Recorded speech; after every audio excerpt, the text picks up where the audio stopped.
Welcome back to What's It Costing with Heather Austin. Today we're going to talk about cash envelopes. It's very exciting to talk about this because this was what really was an eye-opener to me and my behavior and my money habits. So what you're going to do is you're going to get you some envelopes and you're going to make categories on each one. You can choose what you want. I have a fun category. I have a travel category because I travel a lot. I have entertainment, cleaning, restaurants, grocery stores, gas, and did I say restaurants? So what you're going to do is you're going to figure out how much money you're going to put in each envelope. So I'm going to talk about groceries for the most part today. And this is going to be my example envelope. So I'm going to have $100 in here. So it's a visualization of where your money is going and what category it's going in and how much you're spending. So you don't get this from a debit card, I promise you. When I have my debit card, it does not feel like this. It does not feel like this. And I can go and swipe my debit card on things I don't really need. But when I go and let go of this money on things I don't really need, and I realize that my envelope is getting empty, that really messes with me because it's truly a psychological connection with this. So you write down whatever category it is that you are going to do. I did not do anything that was a fixed expense, and I went over that in my first video. Anything that was fixed, I did not use cash envelopes. I only used the cash envelopes on things that were various. So I never knew how much I was going to spend on my gas, my groceries. I did not know. And until I did this cash envelope, I just spent whatever. So it changed my life. I no longer use these cash envelopes because I recognize my behaviors with my money and I no longer do those. I am very self-disciplined now when it comes to money and I don't shop a lot. If you look around in my kitchen, I just don't buy a lot of things because I don't need those things. I don't spend the money. I would rather save money and invest money than I would to spend money. I get better feelings about peace of mind than to have something new. So anyways, whatever your reason is for needing to do this, I feel like everybody needs to do a cash envelope for 3 months at least one time in their life so they can see where their money's going. And that means that when you have this cash envelope, you're not shopping off from Amazon. You are having to go to Walmart or wherever your store is, and you're having to pay cash. So it is a big difference, and it is an eye-opener. And I promise you, you will save so much money. And if you don't hear the excitement in my voice, let me say that again. You're going to save so much money. This was what allowed me to get out of debt. And I had fun doing it. So if you've been following along, I still owe on my home and I'm working on my savings account. But as far as owing the banks for little things and cars and stuff like that, thank the Lord, I do not have that anymore. So if I had not done this, I would not have changed my behavior. So here we go. You have stuffed your envelopes with what you think you're going to spend at the grocery store. Now, when you did your budget, you realized that you were spending $900 a month at the grocery store. And you're like, okay, I need to cut back on that. I'm only going to spend $400. You can either put all of that $400 in an envelope, which I do not advise because if something happened to your cash envelope, it's gone. So I only put $100 a week in there. Now for my restaurants, I put my entire amount in there.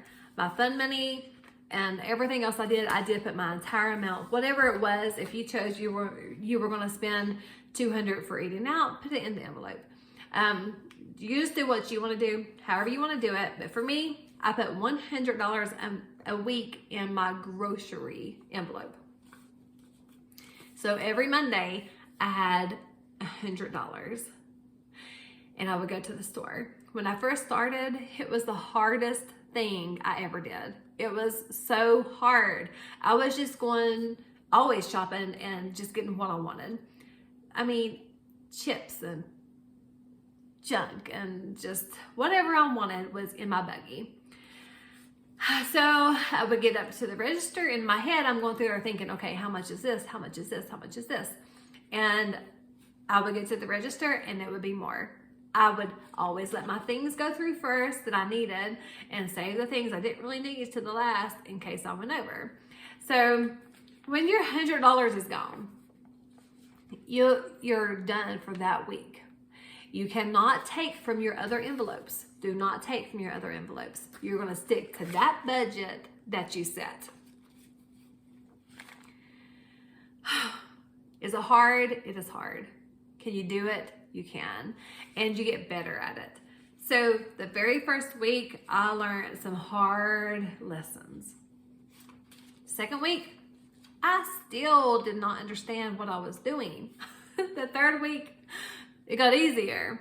So I did this for a year and it was the best decision I had ever made because I realized that I was buying things at Walmart. So, you know, if you have a miscellaneous account for unexpected things, so if you're at Walmart, you know, you're going to, let's say you're going after a Christmas tree and you see these ornaments that you wanted, but you have ornaments from last year. Do you really need to buy new stuff every year? So that's the kind of behaviors that it changed in me. I no longer felt the need to go buy new clothes all the time. And I just did a lot of things different, which has helped me to not worry about like what other people think of me. And I can wear the same dress to church 10 times in a month and not care about it. So, but anyways, what you're doing is you're learning your behavior and why you do things and how to stop doing that. And whenever you have no money left in your grocery fund, then you have to use what's in your cabinets. And that means that you have less food expiring. Before I did this, one time I was making some peach cobbler with some friends and for some friends, and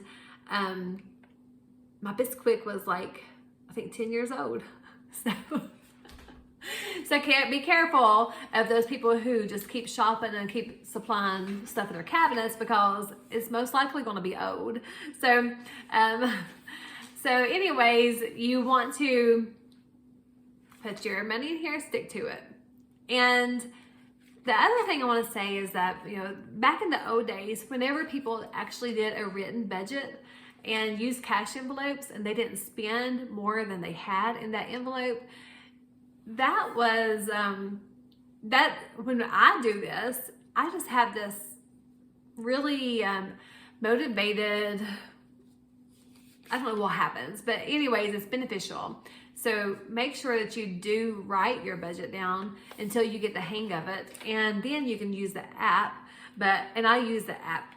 But until I really got the hang of it, I don't know, there's just a connection between writing that down.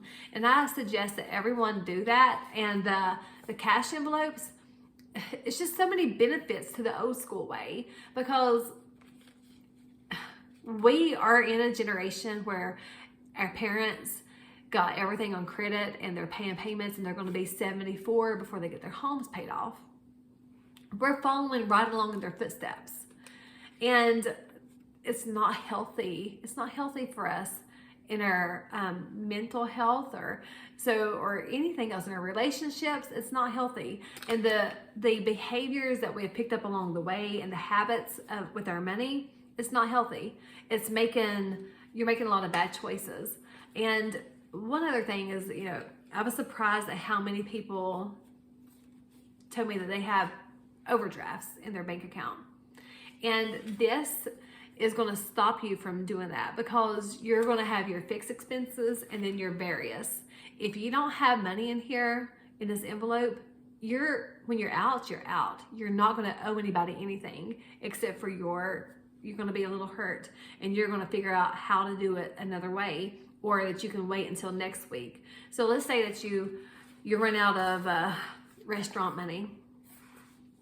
You can't spend any more restaurant money because it's empty. So what you're going to do is you're going to cook at home. And if you're going to be traveling, you're going to pack your lunch. When you're out of fun money, play cards. I love playing cards. If you don't have any travel money, then you can't go anywhere and do anything. Now this fund right here is birthday and holiday fund. Every month in my family, there is something that comes up. Randall's birthday is January. February is Valentine's Day. March is Hannah's birthday. April is normally Easter. May is Mother's Day. June is Father's Day. July is the 4th of July. Plan accordingly. Make you an envelope for that. Now, like I said, once that you master your behaviors and you understand why you're making poor decisions with your money, and you get excited because you're realizing that you can save so much money and you can put that towards your debt, or you can put that in a savings account, it's motivating. It's so motivating, and it's so exciting, and you are making changes, and it's going to change you on the inside. And I'm going to say that once that you figure out how to save your money and handle your money better and make better decisions and realize your relationship with money, you will also start realizing your relationship with food, relationship with others, because you're more aware of why you do things. So it just helps you in every way. A little bit of self-discipline and understanding your behavior, because it's what it is. It's your behavior with this. It's your behavior with purchasing things. You have a reason for it, and whenever you are forced to look at it, then you can make changes. But I hope that this helps you, and I want to hear some good success stories and how you save money and how you are doing with the cash envelope system. So leave me some comments and let me know, and I will see you next time on What's It Costin' with Heather Austin.